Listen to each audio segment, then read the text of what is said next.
Assalamualaikum warahmatullahi wabarakatuh. Shalom, Om Swastiastu, Namo Buddhaya, salam kebajikan, dan salam sejahtera bagi kita semua. Puji syukur kita panjatkan kehadirat Tuhan Yang Maha Esa atas karunia-Nya kita dapat berkumpul di Zoom Meet ini dalam kegiatan Career and Culture Day nih teman-teman. Selamat pagi semuanya, pasti masih pada semangat kan? Pastinya harus semangat banget nih. Perkenalkan, nama saya Chelsea Gracia Agatha dari OSIS SMP Pembangunan Jaya yang akan memandu kegiatan Career and Culture Day di dalam breakout room dengan tema pembahasan oil dan gas pada hari ini. Nah, narasumber kita pada pagi ini bernama Kak Bianda Karissa Edriani. Langsung kita sapa aja yuk. Halo Kak Bianda, gimana kabarnya pagi ini? Halo. Baik ya. Nah, hari ini Kak Bianda akan menjelaskan materi oil dan gas. Tapi sebelumnya saya akan membacakan biodata dari Kak Bianda terlebih dahulu ya, agar kalian bisa tahu lebih baik tentang Kak Bianda. Kak Bianda Karissa Edriani atau biasanya dipanggil Kak Bianda, ia lahir di Jakarta pada tanggal 1 November tahun 1991. Kak Bianda SD di SD Bakti Mulia 400 dan ternyata Kak Bianda merupakan alumni dari SMP dan juga SMA Pembangunan Jaya loh, dan melanjutkan kuliahnya di Teknik Perminyakan Universitas Trisakti. Nah, jenis pekerjaan Kak Bianda sekarang itu SR Technical Research APAC Upstream Oil dan Gas S&P Global. Wah, jujur ini pasti bakal menarik banget ya, soalnya aku juga baru tahu nih tentang ini nih. Yaudah, pasti udah pada nggak sabar kan untuk dengerin Kak Bianda yang akan sharing materi mengenai oil dan gas. Tapi sebelum itu, aku mau ngasih tahu nih, kalau nanti ada sesi tanya jawabnya sendiri. Jadi kalau misal di tengah-tengah ada yang mau bertanya, disimpan dulu ya pertanyaannya dan kalian bisa sampaikan saat sesi tanya jawab. Yaudah yuk langsung aja kepada Kak Bianda, dipersilahkan. Tadi udah dikenalin, nama gue Bianda. Sekarang gue kerja di bidang perminyakan, oil and gas. Mulai kerja itu dari tahun berapa ya? Dari lulus kuliah lah, tahun 2015-an lah kira-kira. Nah, sekarang gue coba jelasin dari awal sampai gimana ceritanya kenapa gue milih teknik perminyakan dan sampai gue ke titik gue sekarang tuh gimana ceritanya ya. Oke. Nah, ini roadmap perjalanan gue. Dulu gue TK juga di TK Gicau di PJ. Tempatnya bukan kayak PJ yang sekarang. Dulu tuh masih di, kalau kalian tahu pom bensin di sektor 2 itu dulu TK-nya di situ, di tol yang di bawah tol viadak itu. Terus gue SD di Bakti Mulia 400, kemudian SMP di Pembangunan Jaya, masuk tahun 2003, angkatan 10. Terus di SMA Pembangunan Jaya, lulus tahun 2009. Nah, kenapa ceritanya gue bisa di perminyakan? Itu juga sebenarnya apa ya? Gue juga nggak tahu sih kenapa bisa, karena jujur aja kalau misalkan orang-orang tuh udah biasanya udah tahu ya dari di SMP, dari SMA gitu maunya apa, misalkan pengen jadi dokter atau misalkan pengen jadi kerja di entertain, mau nari, mau jadi artis, mau jadi apa. Kebetulan gue nggak tahu jujur aja. Nah, coba sebentar ya.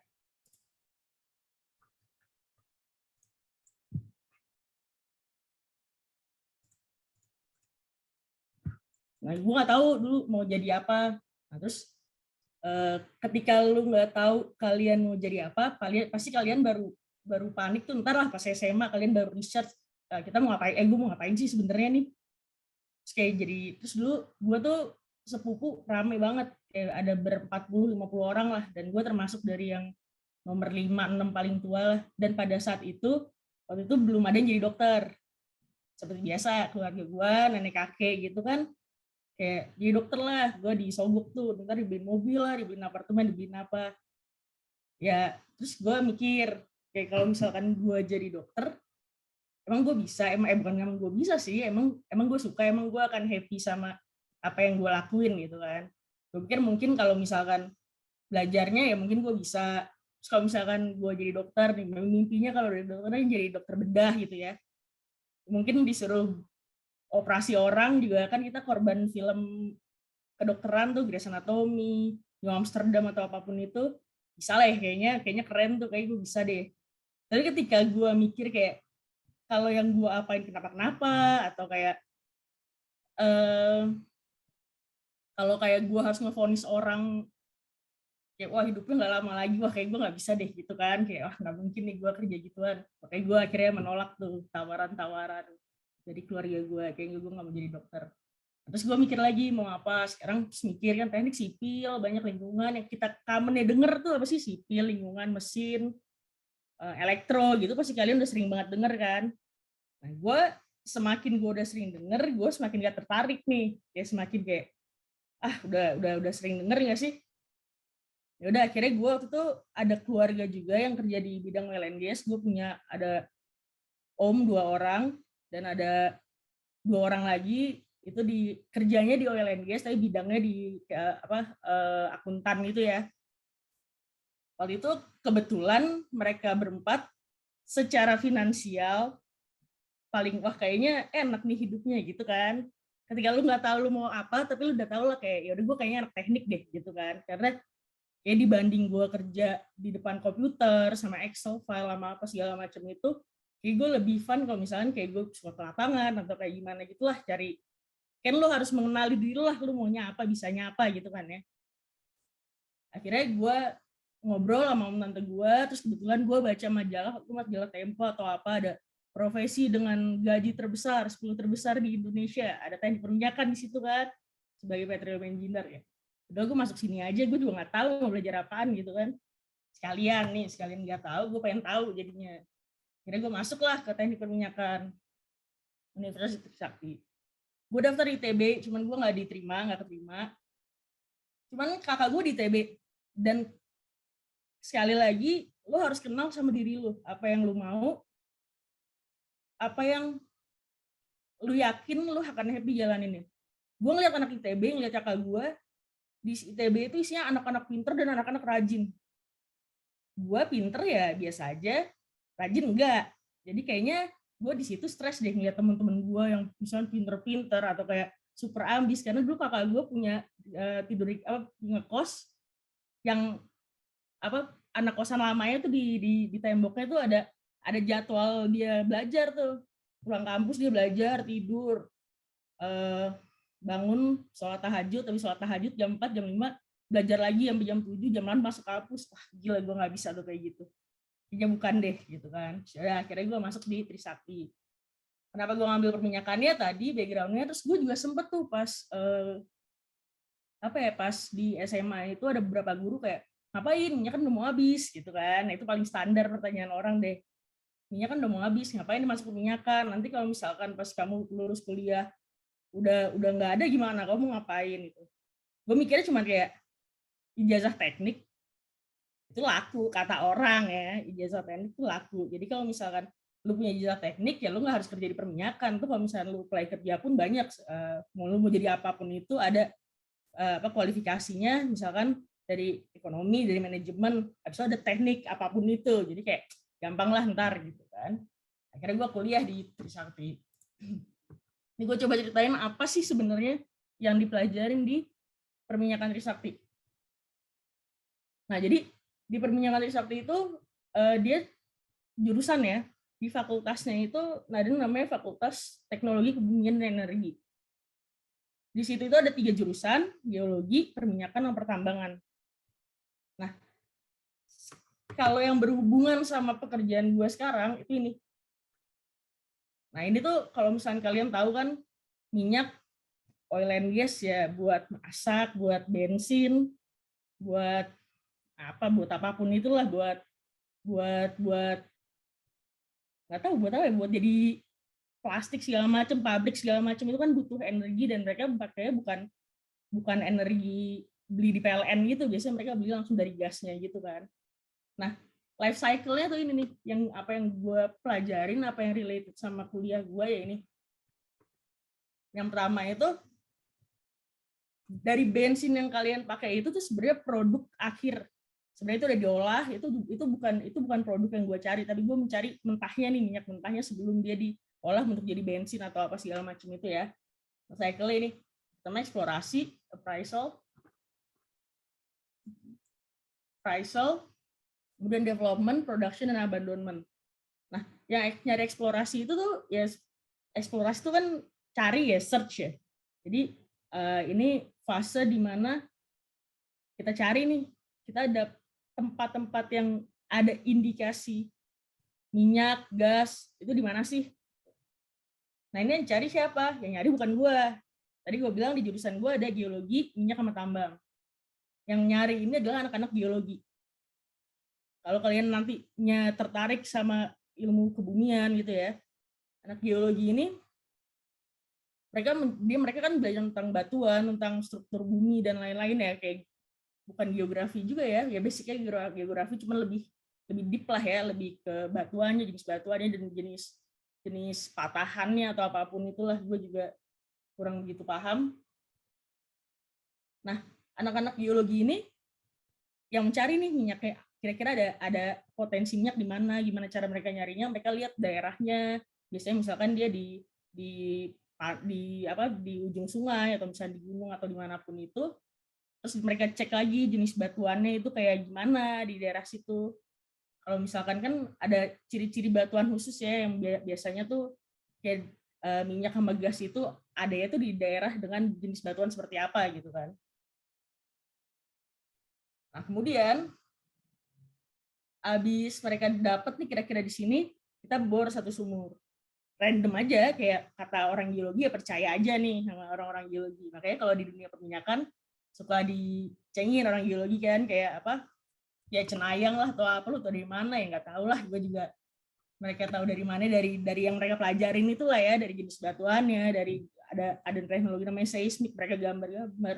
Gue pun dapat kelas geologi pas kuliah tentang teknik perminyakan dasar, nggak terlalu banyak, mungkin sekitar 4 mata kuliah lah. Dan itu susah, balik lagi kalau misalkan emang lu nggak interest sama hal seperti itu, menurut gue susah, karena gue orangnya kan ya anak teknik yang kayak kelihatan, oh gue mau tahu gimana cara kerjanya, itu kayak gambar-gambar, terus kayak ngeliat-ngeliat batu gimana gitu. Jago sih mereka, keren. Nah, kalau misalkan mereka udah ngebor satu sumur dan benar ternyata di situ kan pas ngebor Wildcat ini, mereka nemuin tuh kira-kira nih jenis batunya ada minyaknya nih kayaknya nih. Mereka kan ngasih sampel batu tuh biasanya. Nah, sampel batu itu dikasih ke kita bergerak ke appraisal ya. Nah, si sampel-sampel itu dipelajarin sama anak teknik reservoir. Nah, jadi dari di jurusan gue ini teknik perminyakan itu tuh ada banyak jurusan-jurusan lagi ya, kayak minor, kayak apa ya, expertise gitu lah ya. Nah, itu tuh ada ya di appraisal, development, production sama abandonment ini dibaginya.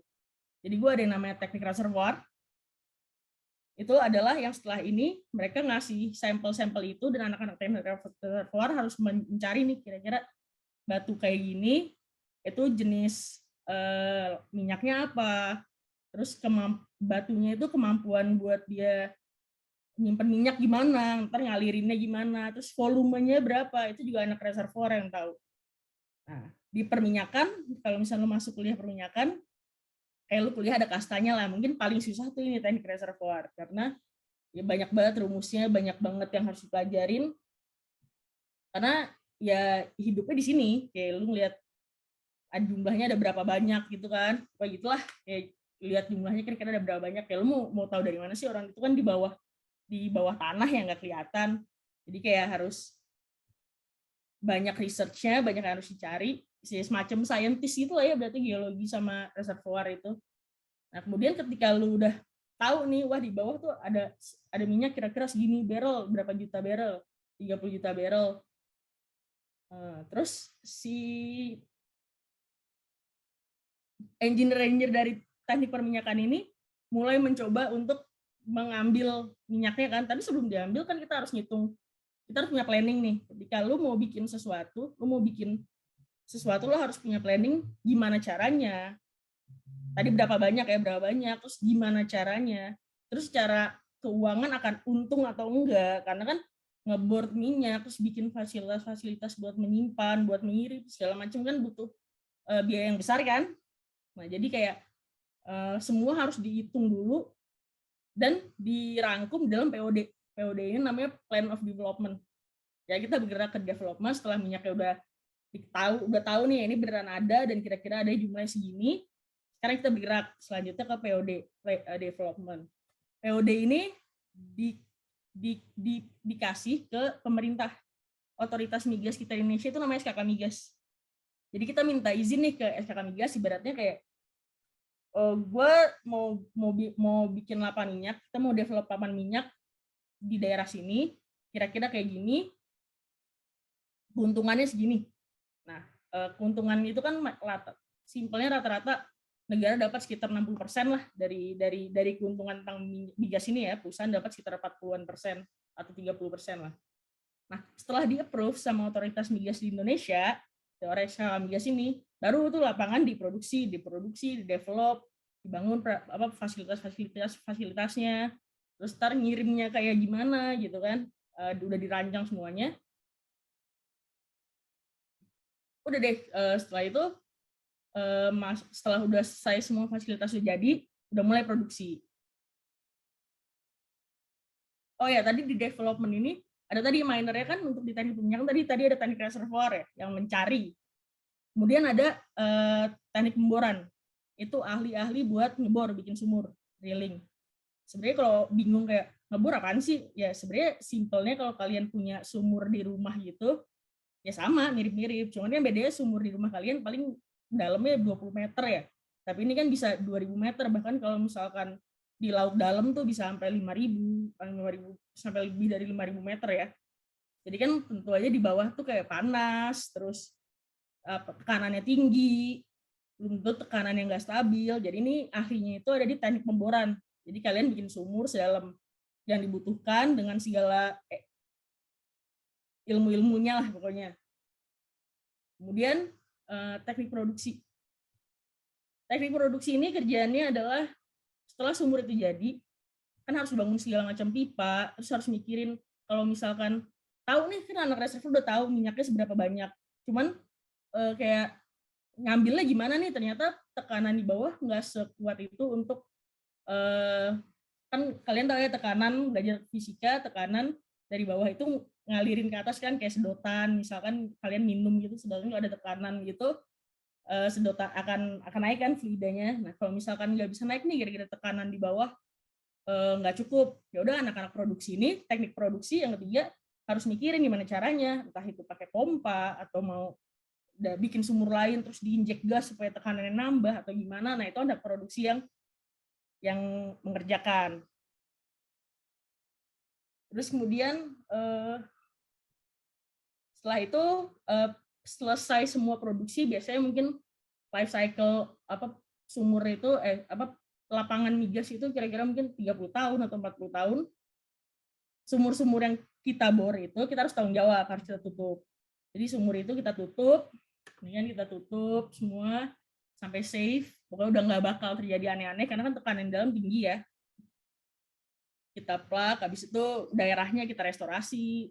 Kalau misalkan emang ada misalkan dulunya hutan ya harus kita bangun lagi hutan. Jadi kita harus mengembalikan alamnya lah secara seperti semula gitu. Ini nanya enakan ini apa di belakang aja ya? Kayaknya lebih mending di akhirnya aja deh Kak. Oke. Biar sekalian. Okay. Soalnya kita punya waktu cuma sampai 9.55. Oke. Nah, terus gue udah ngapain aja sih selama gue kuliah? Jadi yang tadi gue bilang, gue nggak mau kerja di depan komputer ngitung segala macem. Jadi gue nyari banyak jalan-jalannya, dan kebetulan jurusan gue banyak jalan-jalannya, banyak jalan-jalan ke lapangan.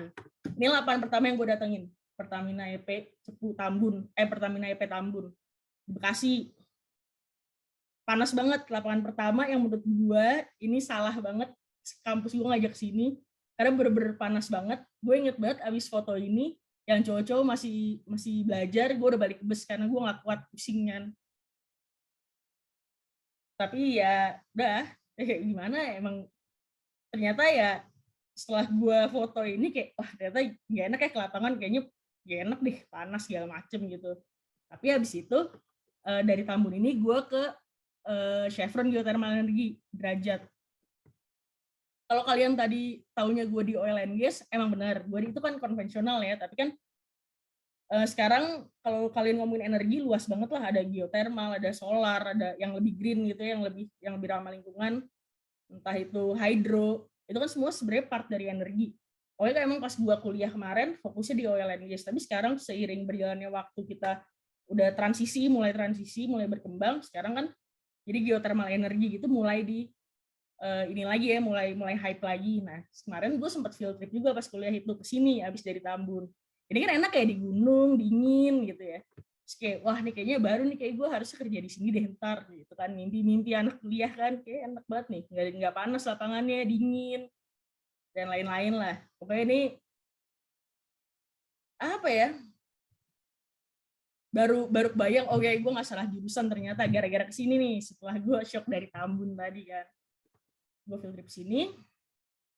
Nah, pas kuliah juga gue sempat ada lomba paper yang kalau menang itu ke lapangan CBM. Jadi tadi ada oil gas, nah sekarang ada juga unconventional tuh CBM. CBM itu gas dari batu bara. Nah, gue datang ke lapangannya FICO di East Kalimantan, kebetulan bikin paper, gue menang, jadi gue bisa ikut ini. Nah ini mutiara lapangan CBM ini dijelasin lah gimana cara produksinya, kan ada sedikit perbedaan lah cara produksi konvensional sama nggak konvensional, dan CBM ini kalau bed metan itu yang gas dari batu bara ini unkonvensional masuknya ya.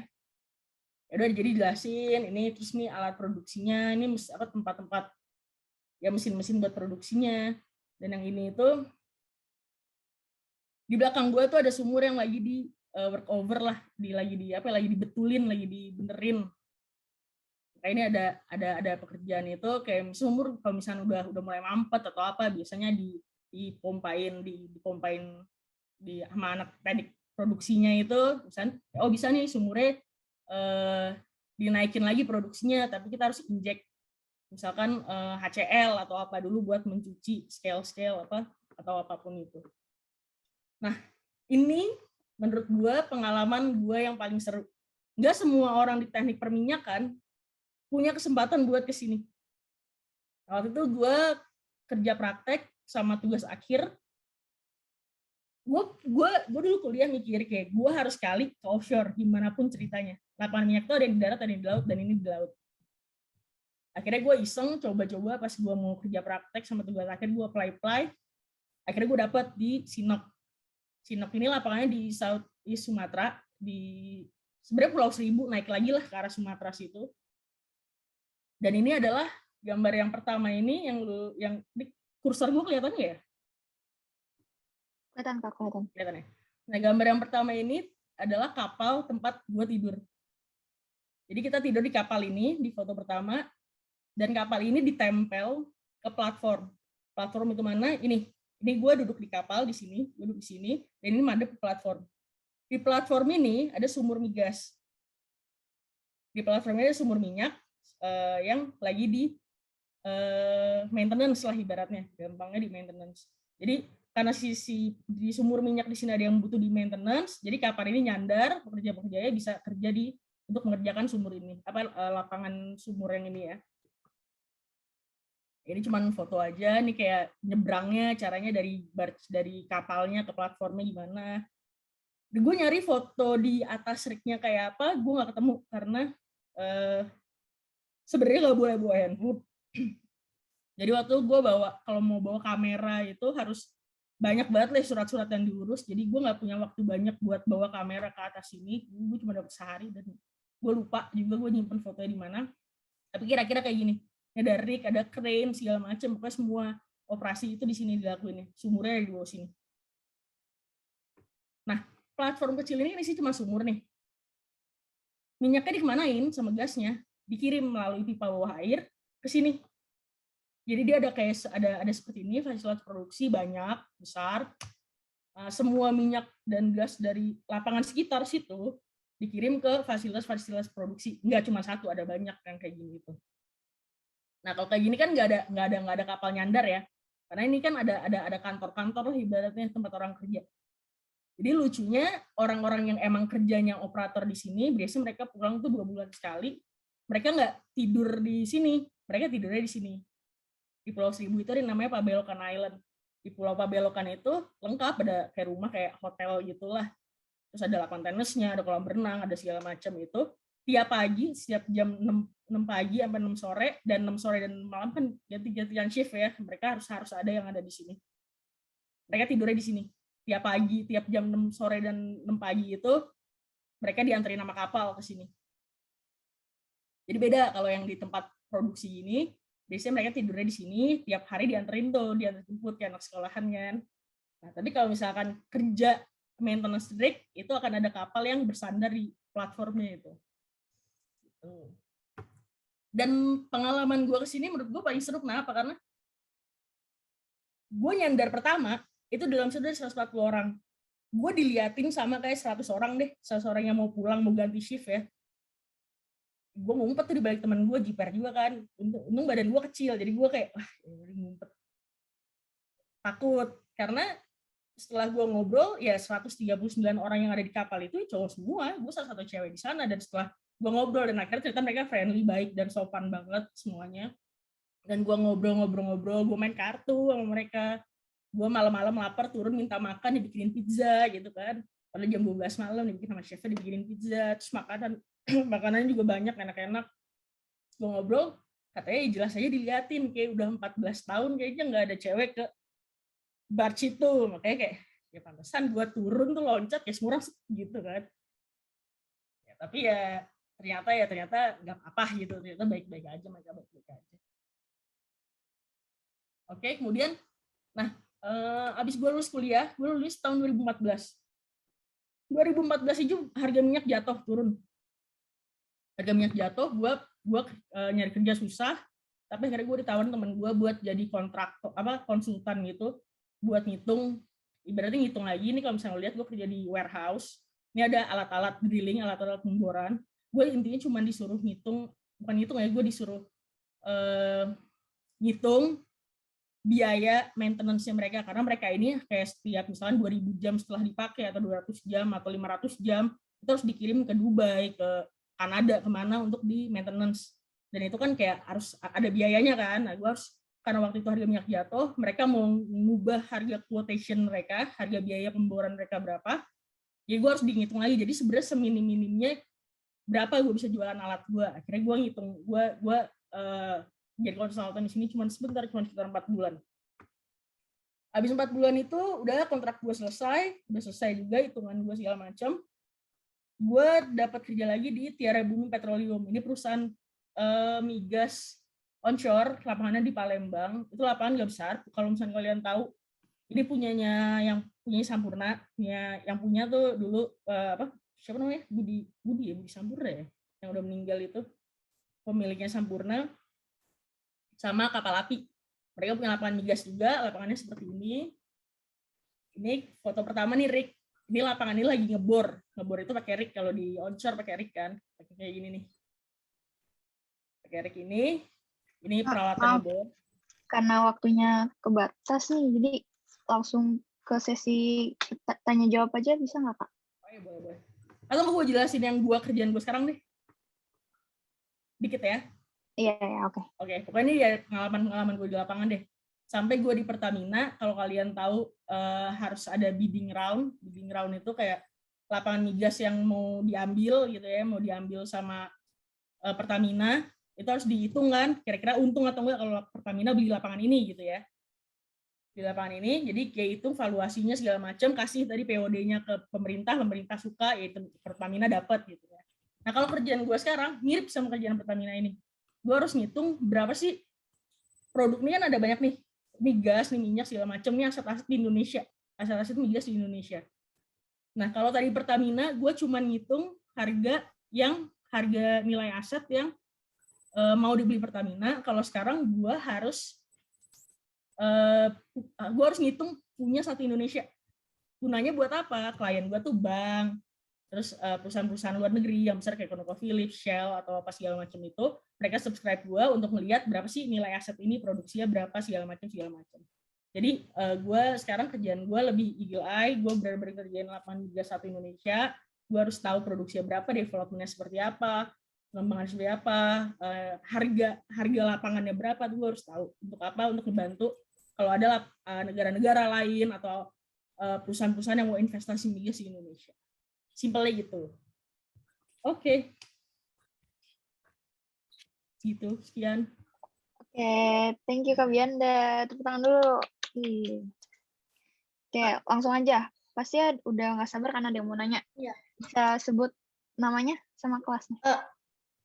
Saya dari Rafa Talan, kelas 7B.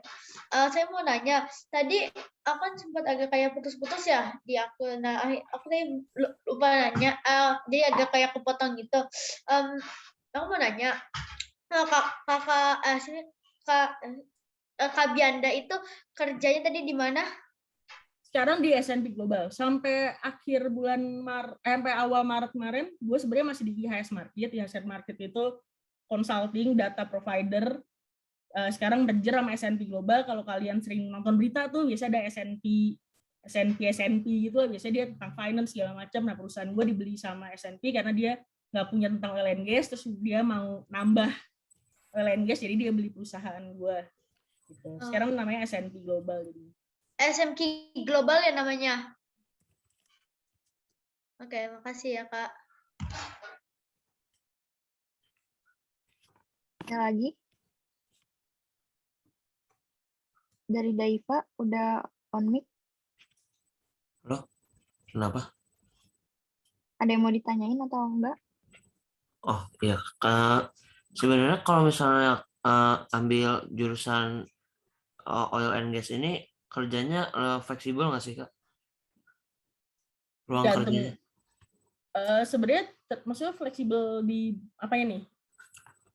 Misalnya kayak PT-PT-nya lebih banyak yang nerima gitu. Sampai sejauh ini sih kalian mungkin jarang dengar ya, kecuali punya keluarga atau saudara yang di oil and gas. Tapi sebenarnya perusahaannya tuh banyak banget di Indonesia. Apalagi Indonesia punya target 2020 mau 1 juta barrel. Produksi Indonesia sekarang 700.000, kebutuhan Indonesia kebutuhan Indonesia 1,4 juta, dan Pak Jokowi punya target 1 juta barrel per hari di Indonesia untuk tahun 2030. Jadi sebenarnya masih banyak banget yang harus dikerjain di dunia oil and gas ini untuk mencapai target-target yang dikasih oleh pemerintah. Karena ya energi kan ya kita lihat aja Rusia sama Ukraina perang, tiba-tiba harga meledak semua karena kan transportasi barang-barang komoditas segala macam kan butuh fuel oil. Jadi kayak ya banyak sebenarnya, walaupun kalian jarang dengar tapi ya banyak, karena masih ibaratnya core bisnis, masih termasuk core bisnis lah. Harga minyak naik, semua harga udah pasti banget naik gitu. Jadi banyak peluangnya, banyak perusahaannya, banyak dari perusahaan kecil perusahaan besar itu banyak banget. Oke, makasih Kak. Oke, mungkin cukup untuk 2 pertanyaan aja. Nanti kalau ada yang mau bertanya bisa kontak Kak Bianda aja. Mungkin Kak Bianda bisa tolong share username IG-nya mungkin kalau Kak Bianda ada buat nanya-nanya atau nomor WA gitu. Kalau masih ada yang masih penasaran nih. Karena kalau misalnya kalian habis SMA kepikiran lulus nyari mau kerja di oil and gas, bisa cari gue, karena emang dunia kerjanya kecil banget, cuman segitu aja. Pasti ketemu juga, jadi bisa cari. Cuman gimana caranya ya?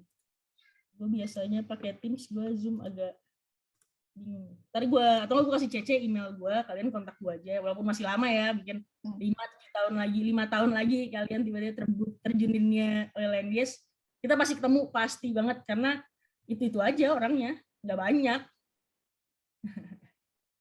Nah, oke.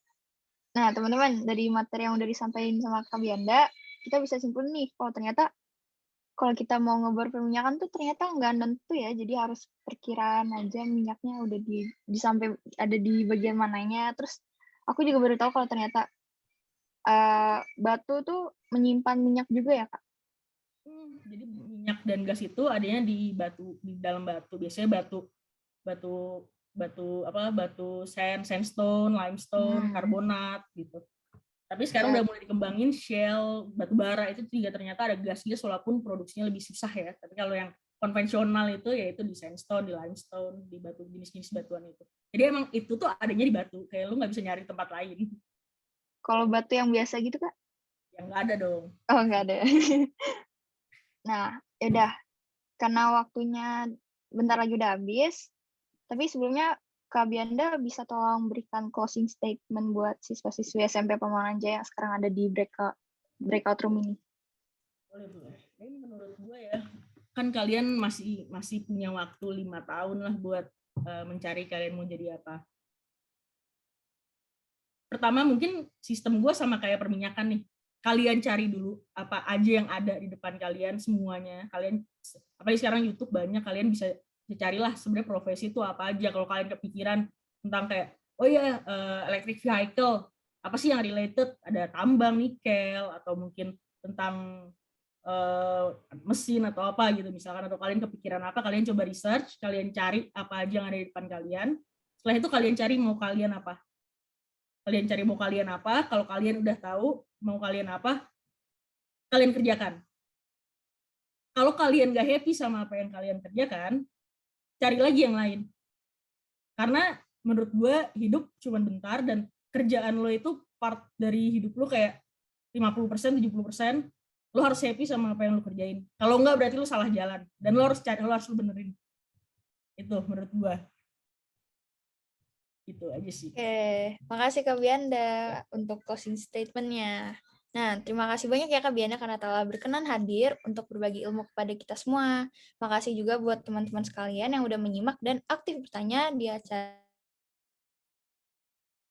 yang kita dapat, itu bermanfaat untuk kita semuanya. Saya Cece, selaku moderator sesi ini mengucapkan terima kasih dan mohon maaf jika ada hal-hal yang tidak berkenan.